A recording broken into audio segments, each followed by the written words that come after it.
when we start looking at wine as an investment, you start to look at certain brands that are continually year after year producing premium wines. Bordeaux is a really good example. So like the Mouton Rothschild, we have a deep collection of this at La Bousselat and at Mom and Dad's house. And these are bottles that now the current vintage would be $1,200 to buy. Back 20 years ago when Dad was buying and collecting 15 years ago, you're looking at like $275, $300 a bottle.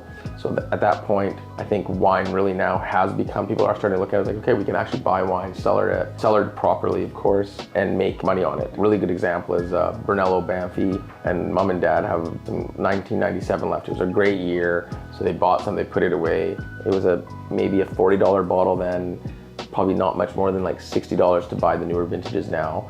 But you don't get that experience of evolution of that wine and the beauty of drinking aged wine. So if you wanted to go buy that vintage now at an auction, you're not paying the $60, you're probably paying like $120 to $200, depending on really, it's the open market at that point, what the world deems that value at. But things like Tignanello, which like you see it going up $30 every year.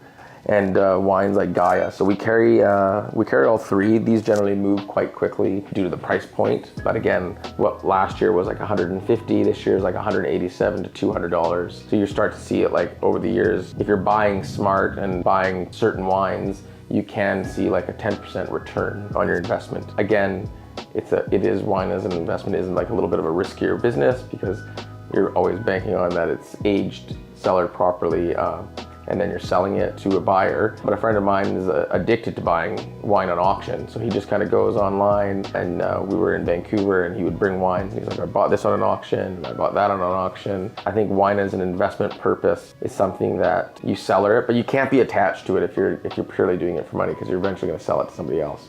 We're more collectors as family, so we get a little bit more attached to the wine, but at the same time, your portfolio of your wine cellar grows. Things like Gaia, right now we have the 2017 and we have the 2018 at the liquor store. But if you want to buy like a 2001, like this one here, you're holding that for 10, 15 years. So the wine's going to be a lot better. It's going to be more evolved, more complex.